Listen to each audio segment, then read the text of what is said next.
Okay, Gio, we ready to go? Yes. Okay, great. Well, good morning. Good morning, everybody. It is 7:31 in Los Angeles. It's a pleasure to invite all of you and welcome all of you to the Urology 60 Minutes, a interactive symposium that the USC team has put together. Our title today, our theme today is the highest level of evidence in the field of prostate biopsy. And for that, we truly have the leaders in the field. It's a stellar cast this morning. Our lead hitter is Professor Veeru Kasivisvanathan. He's coming in from University College London. Veeru has just done a fantastic job in a very short period of time advancing our field with level 1 evidence. He was the lead principal lead author and the principal investigator of the Precision trial, which is what he's going to be presenting today. He's based in London. Already many feathers in his cap.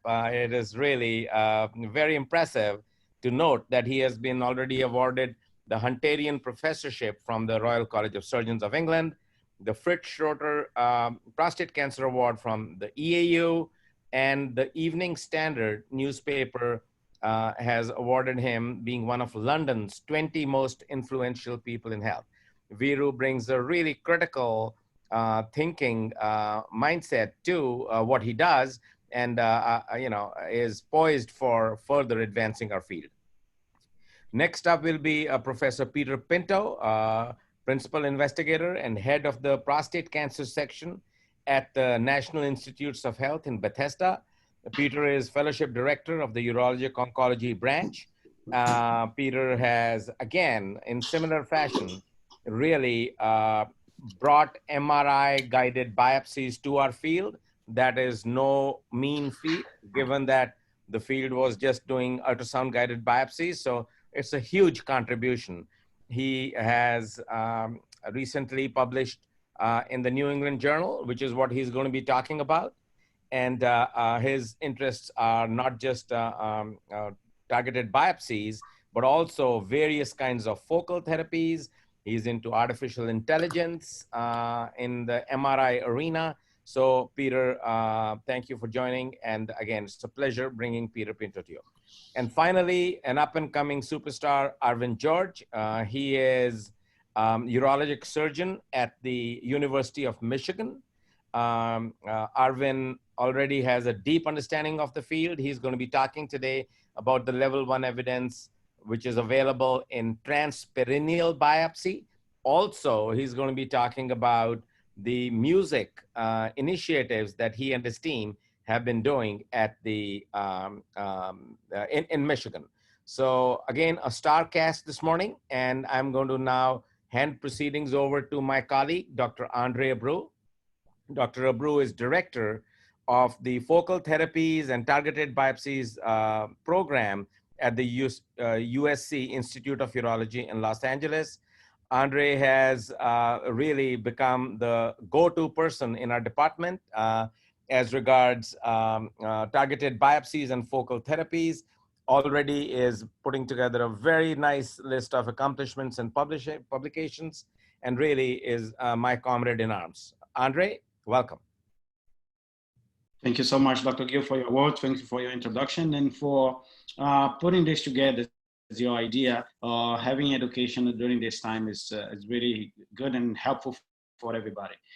Thank you for the speakers for their time and sharing their knowledge and expertise with us. Thank you, Gill, Ann, Shannon, Dr. Sotelo, John, and people that work on the background to make this happen. Believe it or not, it's a great amount of work, and they did this very nicely. Thank you all. I just want to show a few slides with you just to get the introduction, and I'll give the floor to the speakers. Do you have my slides? Gill? Yes, please. Okay. Okay, so very quick, I just want to show, this is the lineup for today. Dr. Veeru will talk about MRI-target biopsy, then Dr. Pinto, then Dr. Arvin George. So in the era of MRI, do we need to do systematic biopsy? This is one of the questions we would like to address from the speakers. Also, if we do MRI, then we should do only target biopsy, or should we combine the target biopsy with systematic biopsy? What are the benefits of adding the systematic biopsy? Are they needed? Veeru will talk about MRI target biopsy versus or standard biopsy for prostate cancer. And what is interesting, you see the design of the studies from Veeru and Dr. Pinto is that Veeru, he performed biopsies, and his studies biopsies were performed in 2 different patients, right? The patients were randomized and performed in different patients, target biopsy only versus systematic biopsy. Then Dr. Pinto will talk about MRI target biopsy combined with systematic biopsy. That means he did in the same patient, not different patients, the same patient, MRI target biopsy and systematic biopsy. So what is the best design? What is how we can answer these questions with these 2 different approaches? Then Arvin will talk about the transperineal biopsy, the importance of transperineal biopsy. We are in mid of an outbreak or a pandemic infection disease. So how can transperineal biopsy help us in regards of accuracy and in regards to avoiding infection and complications on prostate biopsy? So with this, I would like to have, please, Dr. Veeru. Veeru is a young and very accomplished researcher and urologist. It's amazing how he has a capability of aggregate and run meaningful clinical trials in a very short period of time. So he certainly is capable to have people working together with him, and it's a real pleasure having him here with the background as well as of a huge institution with so good and talented people over there as well. So Veeru, please. Thank you, Andre, and thank you very much for inviting me, and good morning or good afternoon, depending on which part of the world you're in. So let me share my screen with you.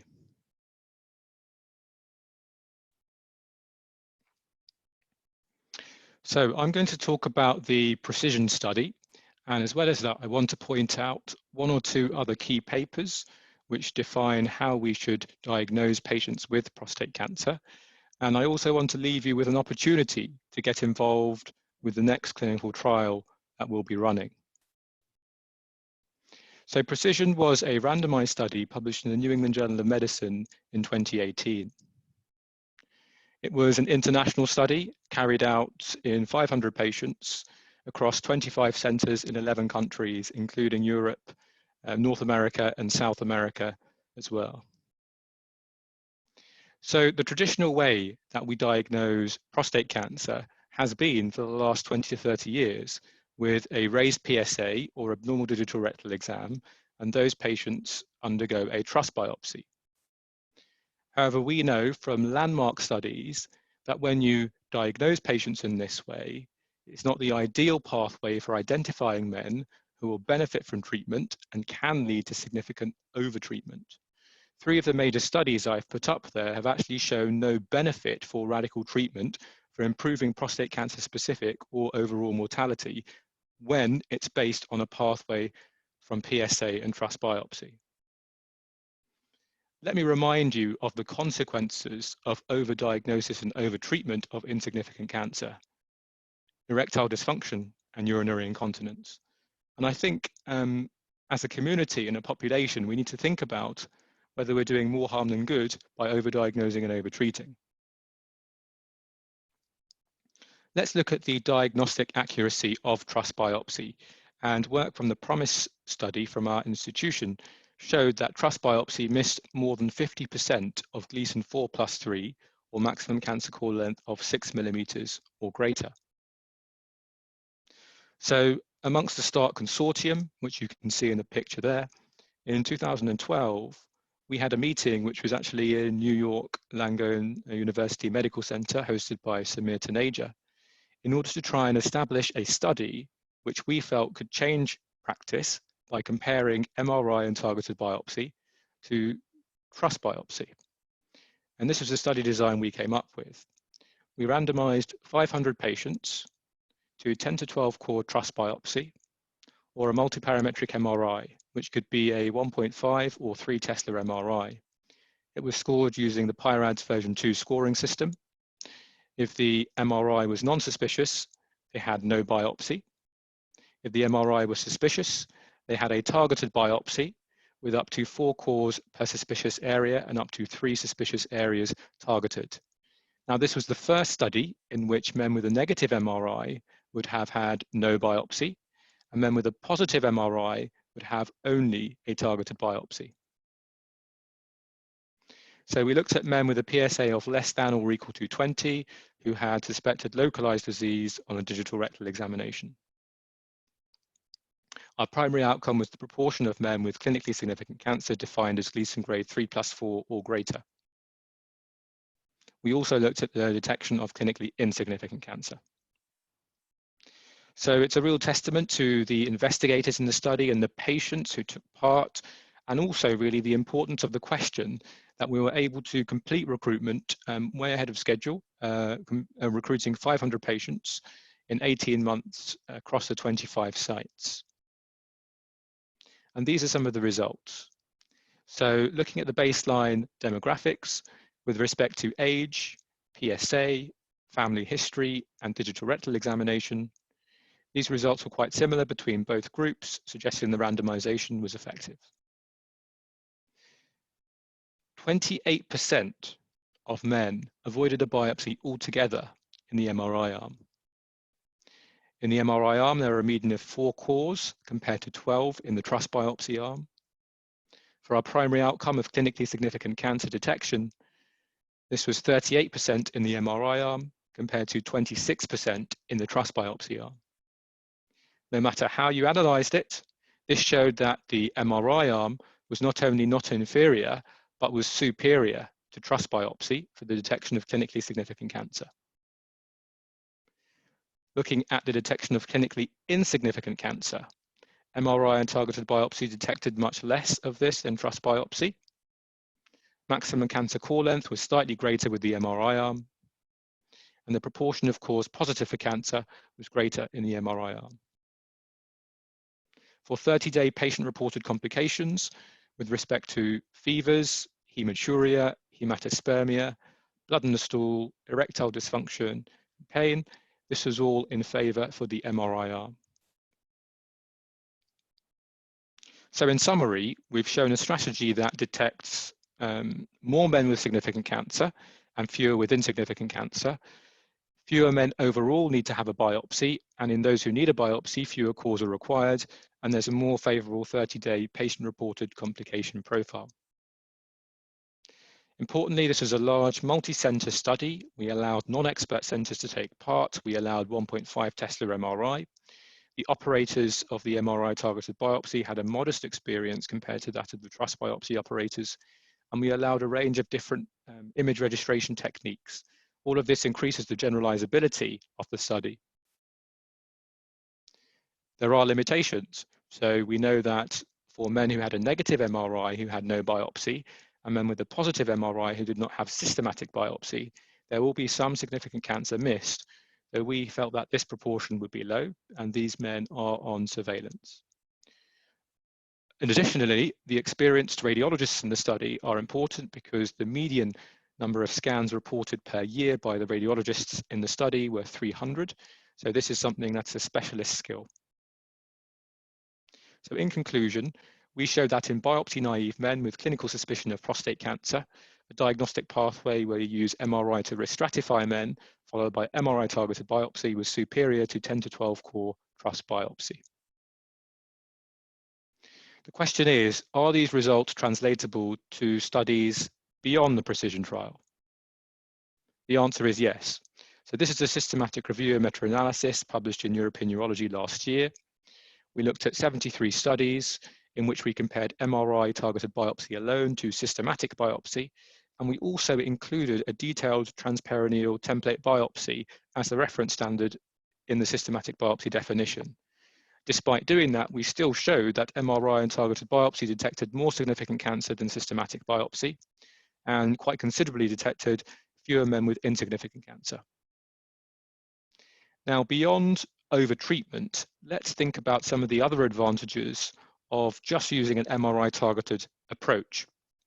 If we take the study which my esteemed colleague, Dr. Pinto, will be talking about by Abreu, we can see that for their 2,000 men, they had trus biopsy, which translates to over 25,000 extra biopsy calls for the detection of around 5% of Gleason 3+4.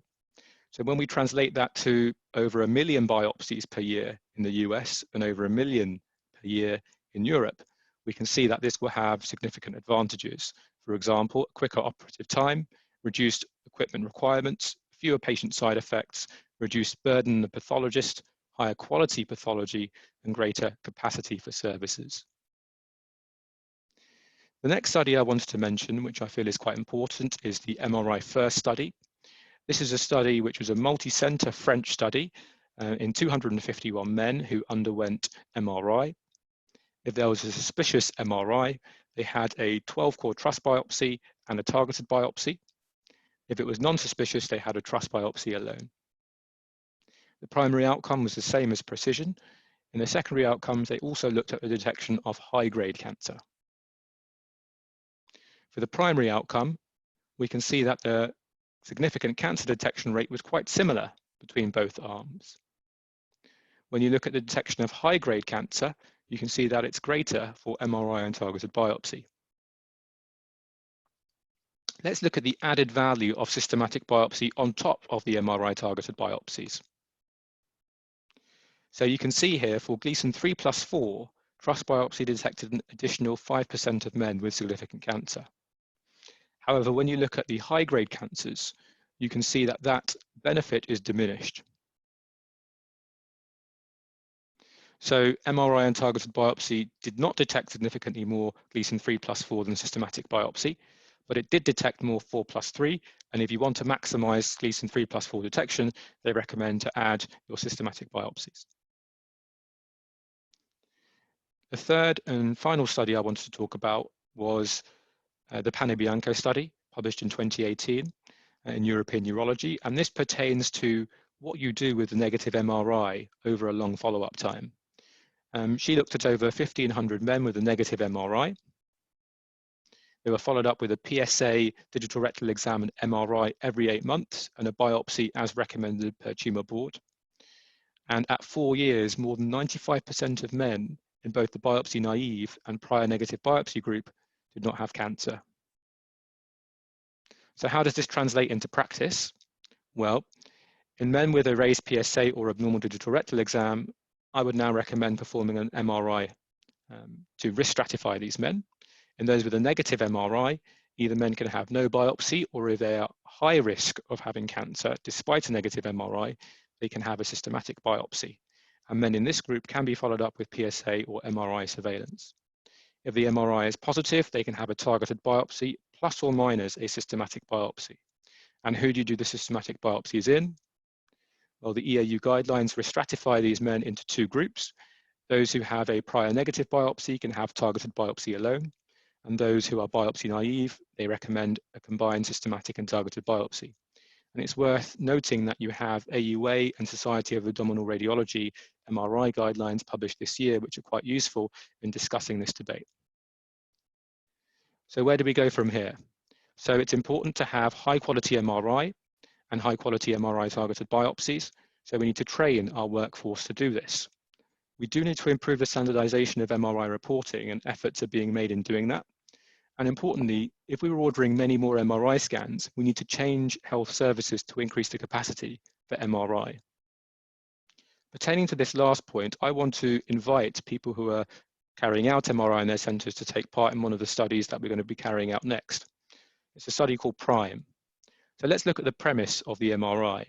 It has T2 weighted, diffusion weighted, and contrast enhanced sequences.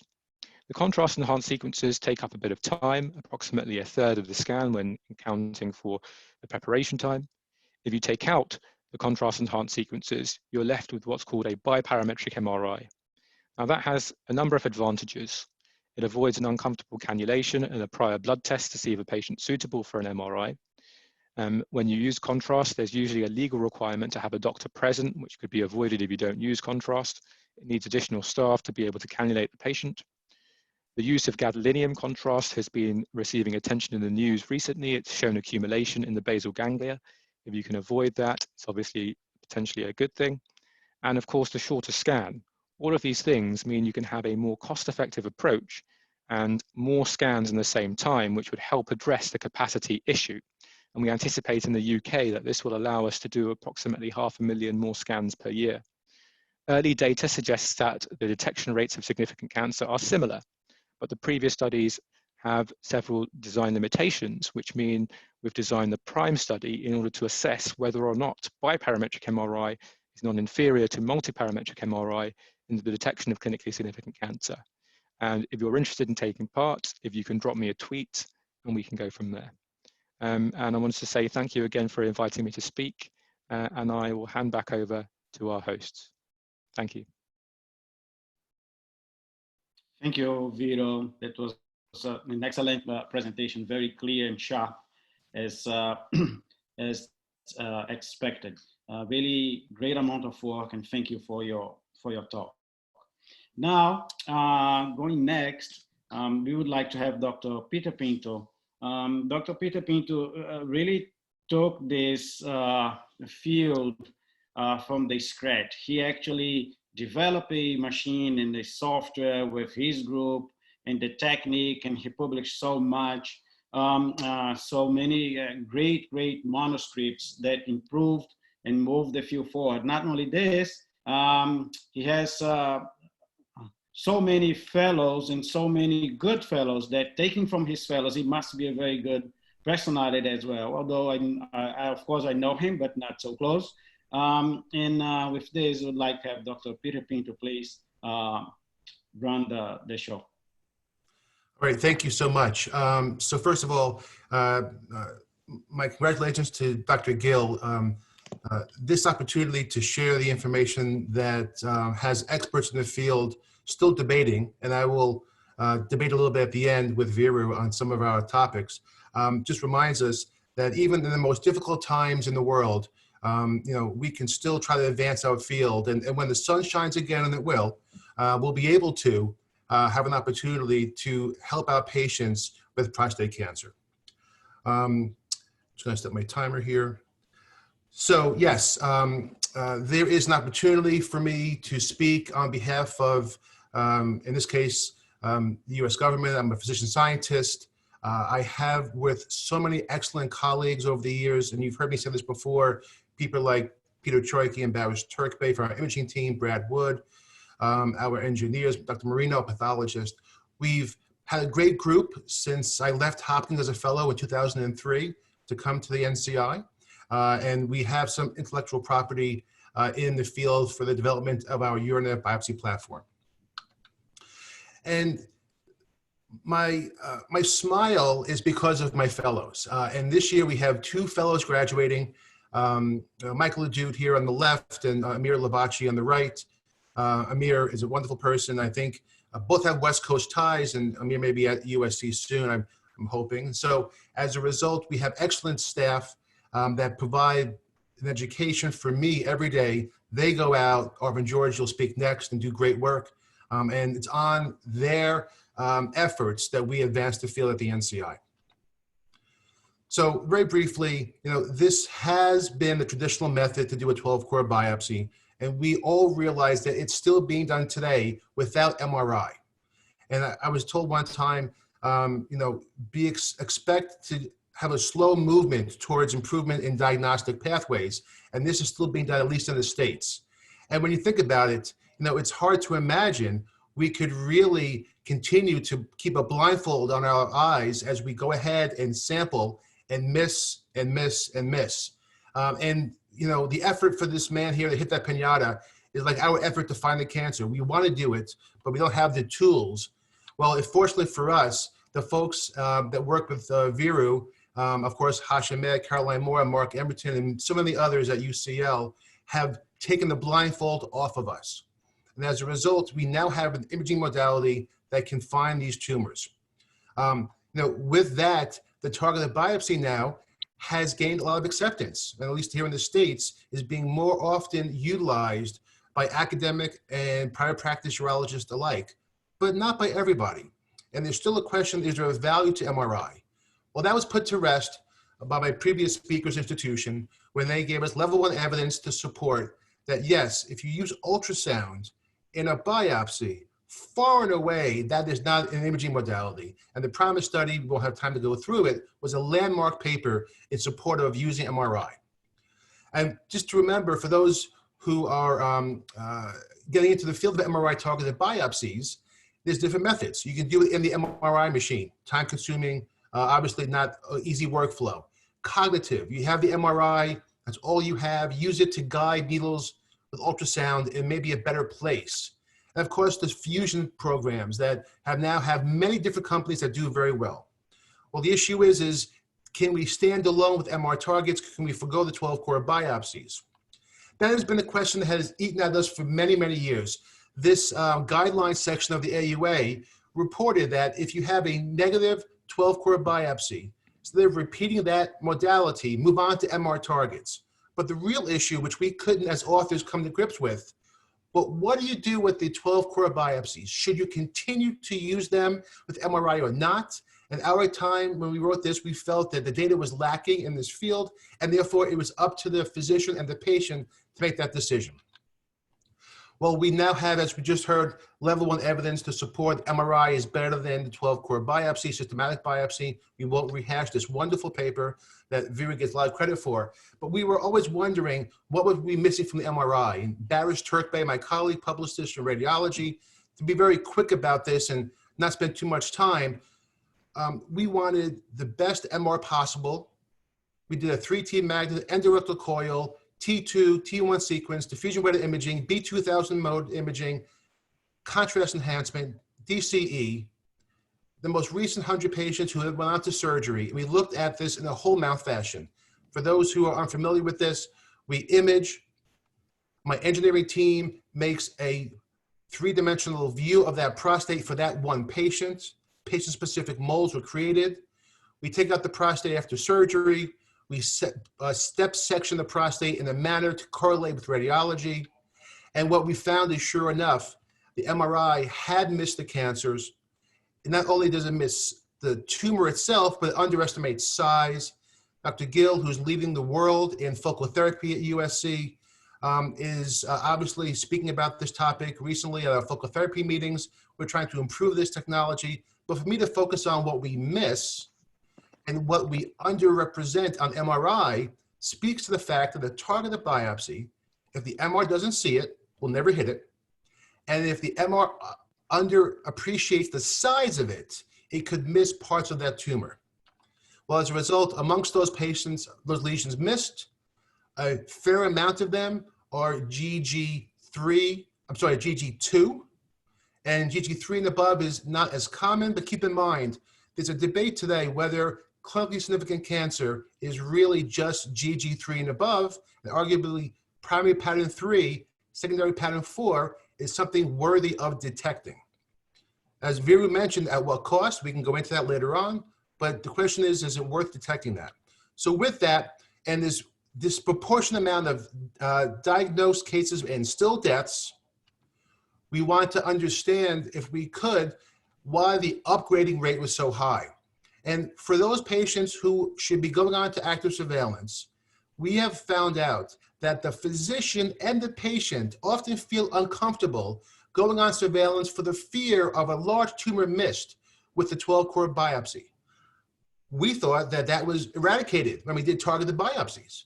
Turns out, I would get calls from my referring physician saying, Peter, that's great news. You helped out my patient. You did an MRI, targeted biopsy. You found it's only 3 + 3, but could you have missed something else? What about the 12 cores? What could they have found? What about MR invisible lesions? What about those that were missed? That upgrading at the time of surgery was very concerning to them. And this uncertainty maybe leads to overtreatment, and the lack of confidence as a result can minimize how we utilize the active surveillance opportunities for our patients. So this question was put to rest. This one full study, multi-center, as highlighted by Veeru, really kind of all MRs, all techniques, all levels of expertise, a true multi-center trial. MRI is better for systemic versus systemic biopsies. Now, this hoped to answer the question, do the 12 cores have value? And I will say this, it's in the eye of the beholder. 5-8% increase detection rate with 12 cores, at what cost? How many more biopsies? Well, a good point, Veeru. The question is if that's your father, that's your brother, and that potential morbidity or cost, how important is it to find that GG Gleason grade group 3 or 4 cancer that could be missed that the 12 cores will find? That would be a nice discussion maybe in the after Arvin speaks. Well, to go through this paper, we had 2,100 men in this study. The primary endpoint was cancer detection rate for those by Gleason grade group. And really, I think the value of this paper and what I've gotten feedback from others is the 20% of the patients who went on to surgery and the upgrading rates or the upgrading opportunities to minimize that for our patients. So in the workflow here, you can notice this. I believe hopefully you can see my cursor here. 20% of those patients had a clean MRI. They did not continue on in this trial. Of course, some were excluded for treatment. 2,103 were eligible, and about 408 went on to surgery. And we had that correlation. A few of them had a MRI biopsy more than 12 months. And even though prostate cancer is a slow-growing tumor, we did not want to miss that.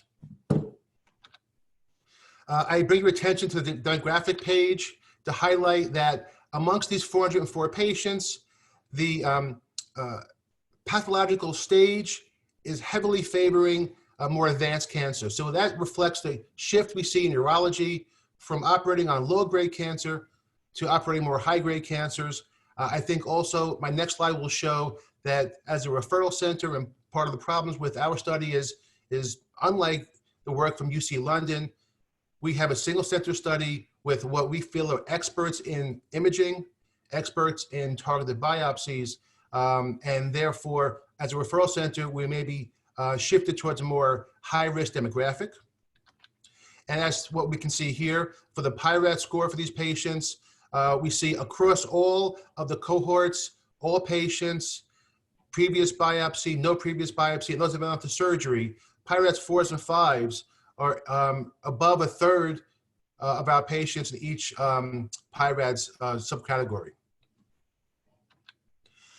Now, when you look at this chart and you wonder, the first thing that catches your eye, and when New England Journal of Medicine created a little bit of a, they call it a video for this, what they said was across all comers, the overall detection rate was similar in both arms. And that is true. And of course, as we've seen from the precision trial, and we showed in Minhaj Siddiqui's paper many years ago we published in JAMA, that yes, but the proportion of higher grade tumors are always found with targeted biopsies. And the proportion of Gleason grade group 1 patients are always over-detected with the 12-core biopsies. But you know, the issue was the combination of the two, and it turned out that there was a advantage, statistically significant, albeit small, opportunity to find more cancer with the combined method. And, you know, I think back to my colleagues in medical oncology. When I read papers for chemo trials, and I see the benefit of that patient was maybe increased survival by 2 or 3 months, or I see the advantage that is appears to be minimal, but has statistical significance. And I realized that, and I've learned over the years that even though these numbers look small, if they account for an improvement in the quality of care, and I think finding aggressive cancer is important these days, then that opportunity may outweigh the harms or the costs associated with it. This has often been looked at, and I'll remind the audience, it can be a bit tricky to review. This is no cancer found on systemic biopsy, and this is no cancer found on targeted biopsy. Let's focus on this green area here. Of course, concordance is down the middle.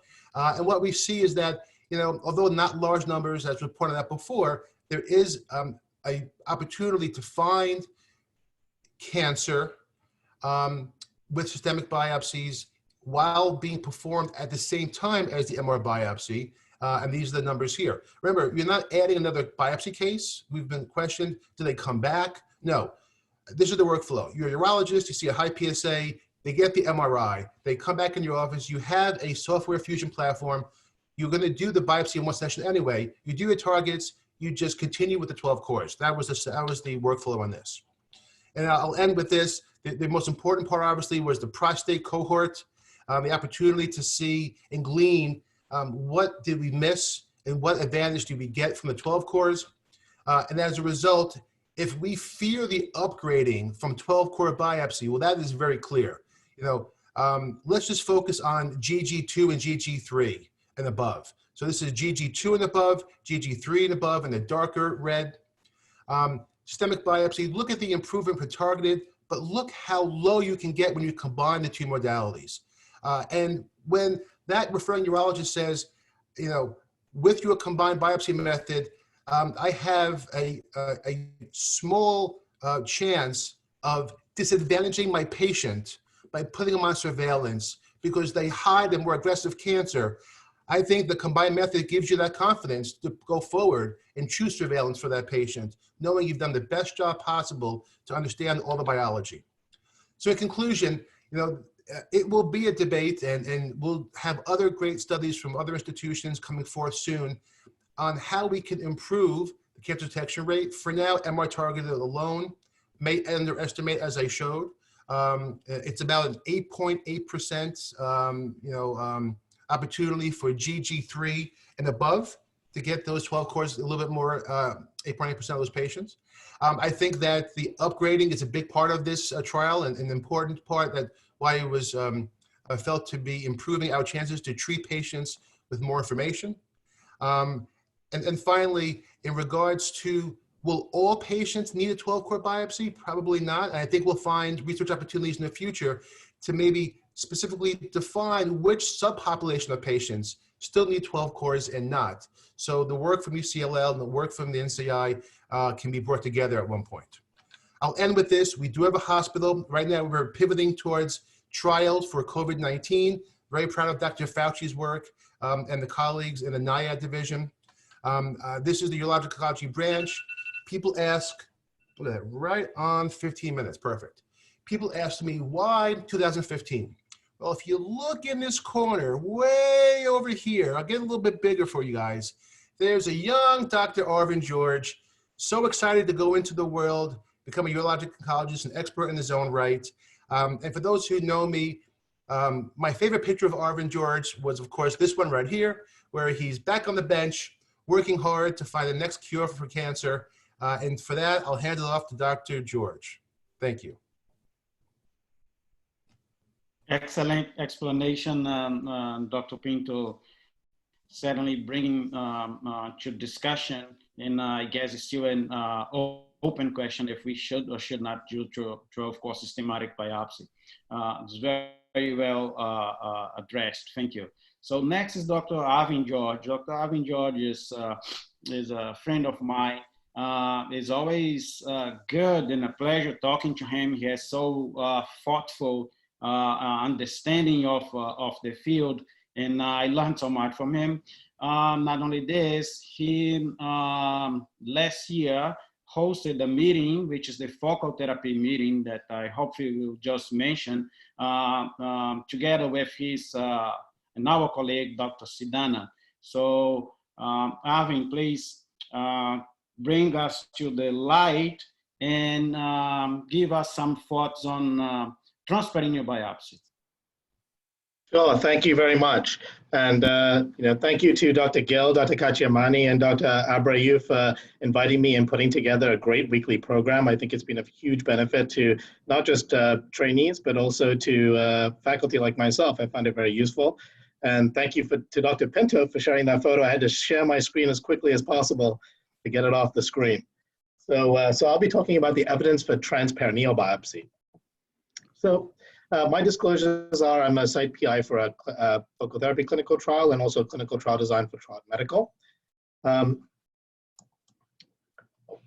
Okay, so what are the objectives that I'm going to try and talk about? I'll try and review a little bit about the status quo in trans-perineal biopsy. What's the rationale and what's the excitement and what's all the fuss about for trans-perineal biopsy? What are some of the outcomes, including level 1 evidence that supports trans-perineal biopsy and some technical aspects of the procedure. So when we look at trans-perineal biopsies in general, we perform about 1 million prostate biopsies per year in the US, and that's just in the Medicare population alone. Now, the vast majority of those are performed as transrectal biopsies, and that results in about a 5 to 7% infectious complication rate. And that includes fevers, urinary tract infection, sepsis, all of the above.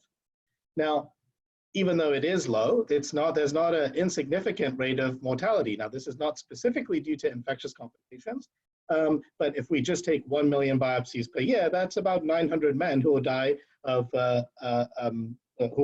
a prostate biopsy. Now, a quarter of men actually harbor fluoroquinolone resistance, and that's partly our fault, as that's been our primary source of antimicrobial prophylaxis. In men that are admitted and hospitalized following biopsy, about 80% of them will have fluoroquinolone resistance. And so you can start to see that there's a picture forming that fluoroquinolone resistance drives these infectious hospitalizations at least. And there's a not insignificant cost for an admission, anywhere from $8,000 to $20,000. And so how do we try to address this in the status quo? We use local antibiograms. We use augmented prophylaxis, which is the addition of more antibiotics. Targeted prophylaxis, which is a rectal swab, which is not always feasible and it's logistically cumbersome. And there have been introduced some procedural interventions, such as povidone, iodine enemas, and needle disinfection techniques with either alcohol or formalin. Now, this is what most people use. This is what we tend to use in the state of Michigan, or some permutation of it. And there was a study that was done by MUSIC, which is the Michigan Urologic Surgery Improvement Collaborative, which looked at pre and post-intervention with about 5,000 pre-intervention biopsies and then 4,000 post-intervention, and the post-intervention was essentially the formalin rinse or the needle disinfection. Now, what we did see was, given the fact that this has been a significant focus of quality improvement activities, we've dedicated a tremendous amount of resources in order to decrease infections. And now we did notice on average a 53% reduction in infectious hospitalizations. But the cost was more antibiotics poured into the system, more cost, and presumably more antibiotic resistance. So we have rising rates of infections. We have growing antibiotic resistance. We have the opportunity to potentially completely avoid the rectal flora. We have the opportunity to be better stewards of antibiotics by potentially eliminating antibiotics in the transperineal approach, or consolidating it to less broad spectrum antibiotics. And now there are new techniques where we can now do it under local anesthetic, where that was not traditionally the case.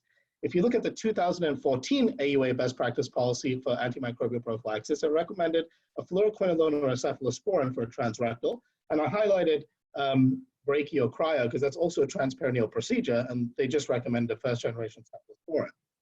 Now, the most recent best practice statement, which was updated in 2019, actually now recommends for augmented prophylaxis in all cases. So a fluoroquinolone or a cephalosporin with the use of an aminoglycoside such as gentamicin. So our solution, yes, it has reduced the number of infectious hospitalizations, as you saw in the previously presented data.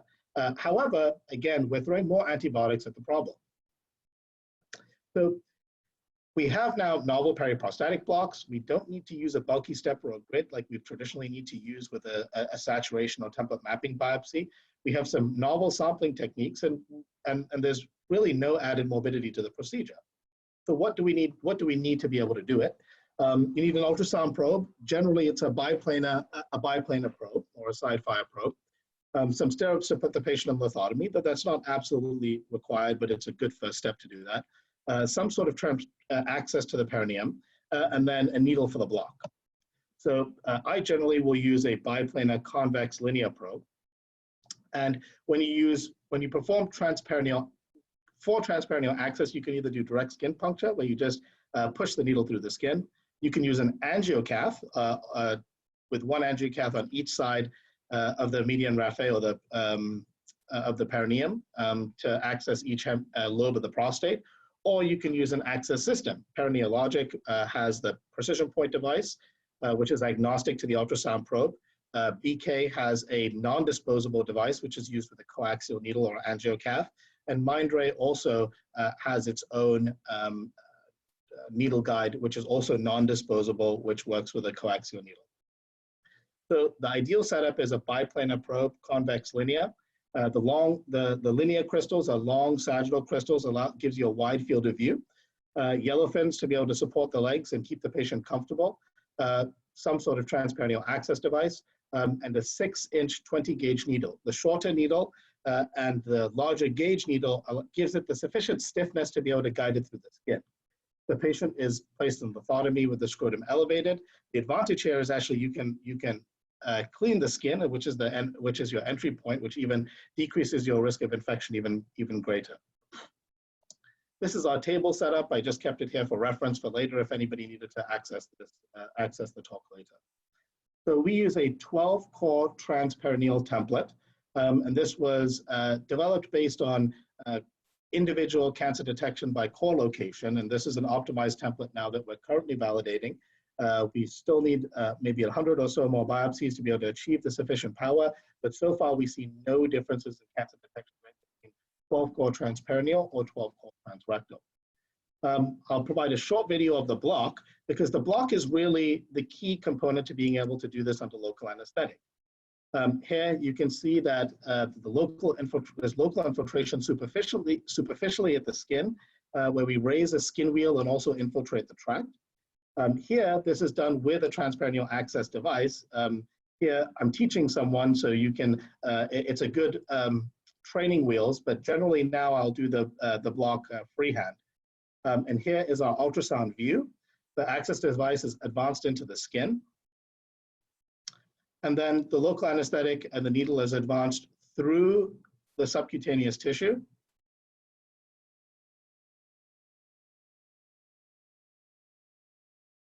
And it goes through the levator muscle right there, through the endopelvic fascia. We try to avoid those periprostatic veins, infiltrate the muscle and then the tract, and that's repeated on both sides. So just a very short clip to see how does it look like when you start to do biopsies.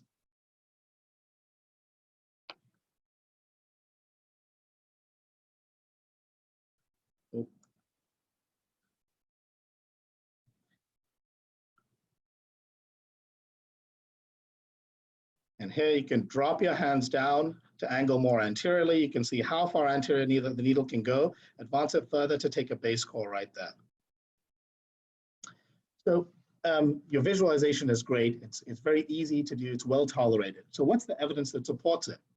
So first, we have infectious hospitalization. So this is taken from a little bit from Dr. Grummett's paper, review paper, in addition to some additional large series or more contemporary reported series for transperineal biopsy.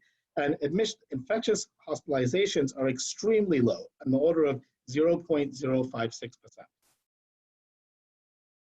Now, how about complications? There's a meta-analysis that was presented in 2018 of almost 4,300 patients, which actually showed no difference in biopsy-related complications, no difference in hematuria, no difference in urinary retention, which has been a significant concern that's been voiced to me.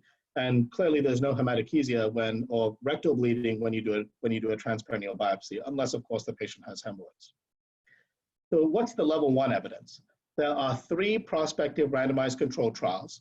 Now, it's important to note that these trials are powered towards the cancer detection. It is not powered towards infectious complications or infectious hospitalizations, the reason for which is predominantly because the incidence rate is so low that the power needed to prove a difference would be quite high, in the order of thousands of patients. But 2 studies came from Japan. The first one was Takanaka, which looked at 1,200 men which were randomized into either a 12-core transperineal or 12-core transrectal. And the cancer detection rates between transperineal and transrectal were not different. No difference in cancer detection rate, or there were no difference in complications. Again, this was not powered towards complications, but of note, there were no difference. HARA, also another Japanese study, prospective randomized 12-core transperineal versus 12-core transrectal in 246 men. Again, similar cancer detection rate. Again, no difference in complications. And finally, the GO study, which was a little bit more contemporary, 339 men. And it was either an 8 to 12 core biopsy, really depended on the size of the prostate. The larger the prostate, the more the cores. And again, there was no difference. And it actually did show a lower rate of major complications. So major complications being either high-grade fevers, sepsis, significant hematuria, minor complications being minor hematuria, pain, low-grade fevers. There was no difference between the groups in minor complications. So what are the outcomes, additional outcomes for cancer detection rate in large retrospective series? So this is Dr. Ristow, who published a Matt Alloway series from Cumberland, Maryland, showed an increased cancer detection rate compared to what we've seen historically. What is to note, something that's relevant to note there is that there's generally more calls that were taken with that template, and that likely reflects that additional cancer detection. Dr. Loblaw's series, again, more than 1,000 patients, has comparable cancer detection rates to what we've seen historically with transrectal. The EAU guidelines state explicitly that when the same number of calls are taken, TRUS and transrectal and transperineal approaches have comparable cancer detection rates. So how about the patient experience? Again, we talked about the meta-analysis. There was no difference in biopsy-related complications. When we look specifically at the GO study, they actually looked at a visual analog pain scale. They did find that it was slightly more uncomfortable when you do a transperineal biopsy. We've looked at this in music. I won't be presenting a lot of that data due to time constraints. And we do find that it's driven by the administration of local anesthetic. Once the local anesthetic is in, the sampling of the prostate, there's no difference in terms of discomfort. Cerudo published a prospective but not randomized series of transperineal biopsies. And again, they actually showed no difference between patient experience during biopsy. So what are the pros and cons? So the pros are that, in summary, that there's a reduced risk of complications. There's the potential for improved antibiotic stewardship. Eliminates the need for a swab, especially in practices that do a targeted prophylactic approach. Has the same approach as Spacel, which is a commercially available procedure that a lot of sites are already doing. Has a similar cancer detection rate. We still need to evaluate the patient experience. There are barriers in terms of the additional time that's required for the biopsy, and in some cases cost regarding either the equipment or the hardware, which is the ultrasound and ultrasound probe, or additional piece of disposables. There's a learning curve, though I think that learning curve is relatively short, as most urologists are familiar with TRUS.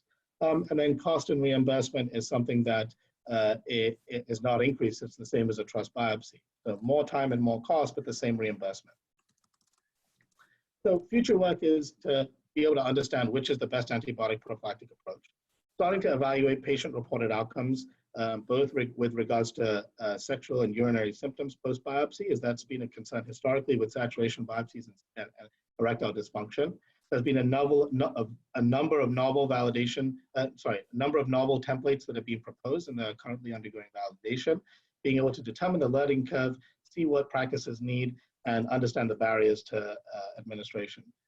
This was a picture of actually our first AUA course in transperineal procedures, And my father is actually a urologist too, so that's actually him next to me. He was a proctor for the course, so it was a proud moment for both of us actually that I was able to do that with him. And then if you see below, this was the transperineal fusion station. The back of the head you're seeing there is Dr. Brad Wood, one of my mentors, and also Dr. Rastenhead and Dr. Pinto as well, giving us the thumbs up in the back. So music, you know, a lot of credit goes to the music team, Stephanie Ferrante, Susan Linsell, Dr. Monty, Dr. Miller, Ghani. We've developed a lot of resources to help with this. If you scan this QR code here, you'll go immediately to our website where specifically for practices within the state of Michigan, we can actually see what they have and we can tell them what they need to get started. There's a checklist which includes ordering information for all the different pieces of equipment that you need. There's the template that can be printed and laminated.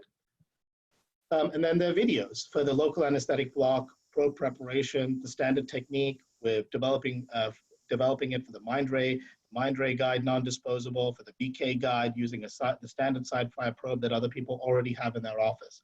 So developing a number of freely available resources there. And the future resources include a patient educational video, the technical videos that we're still adding to.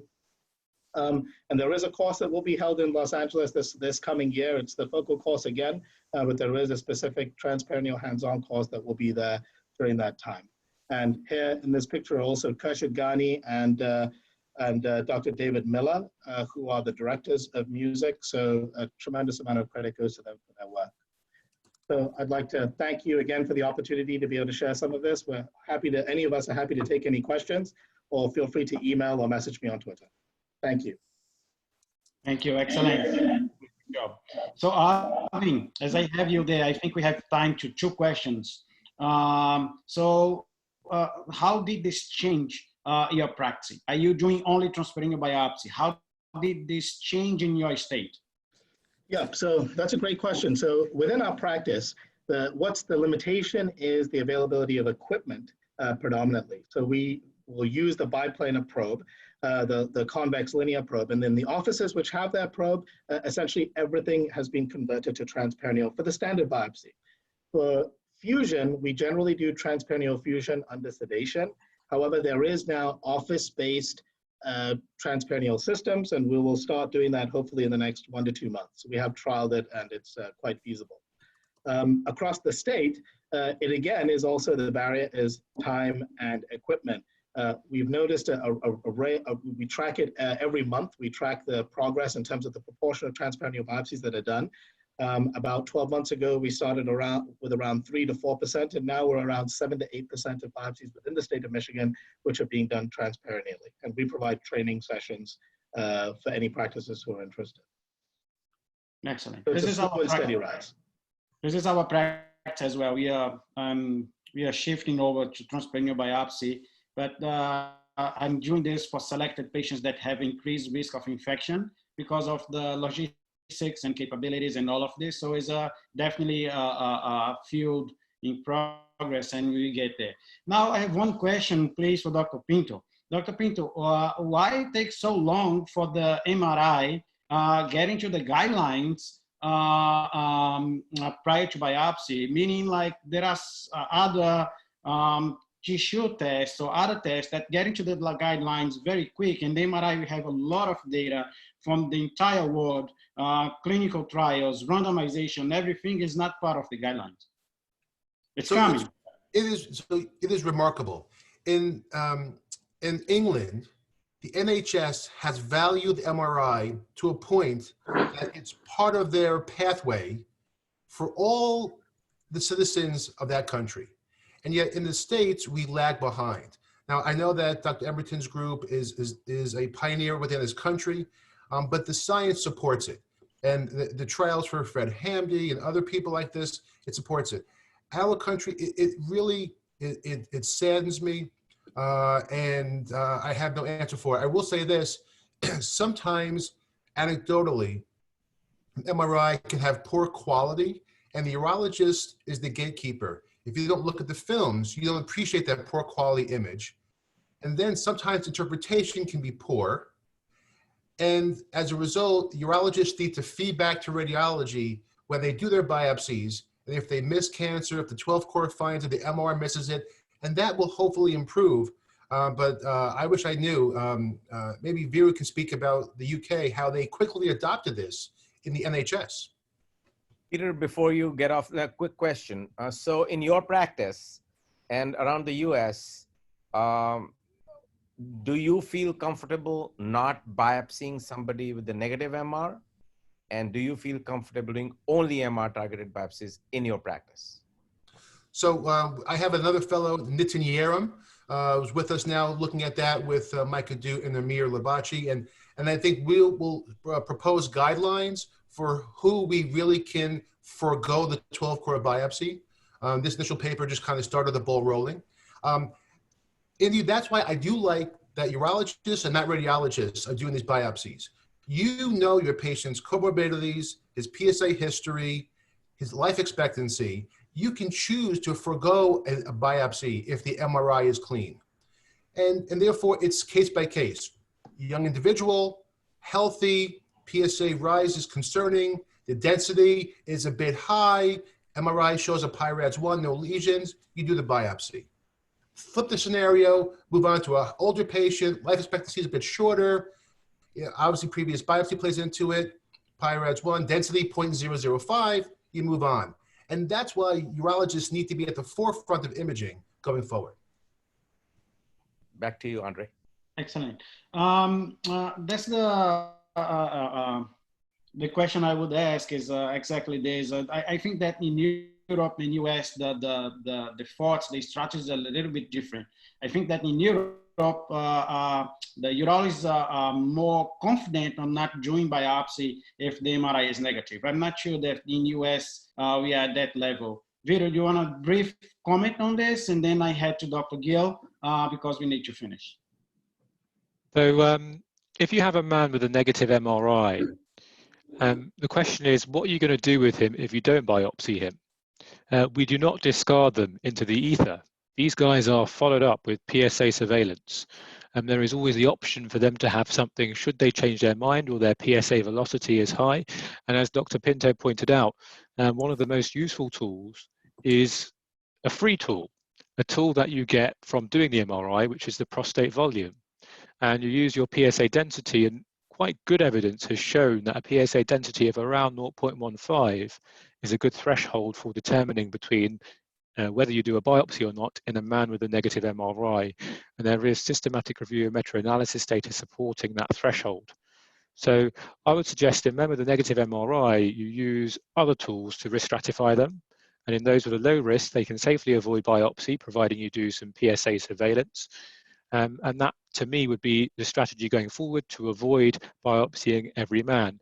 But as Dr. Pinto pointed out, it's a decision on an individual patient basis. Every person will value a different degree of certainty. All you can do is provide them with the data. If you have a negative MRI in our institution, this is our detection rate of cancer. Would you like us to go ahead with a biopsy? These are the risks and benefits of the biopsy. If they want that degree of certainty, it's reasonable to go ahead and do a biopsy. Most men, I find, from my practice, are quite keen to avoid a biopsy. So that helps us with our strategy. I know we're short on time, but I wanted to comment. Veeru, you make a very important point. I had a patient recently come to me with my own paper and said to me, will you do the 12-core biopsy?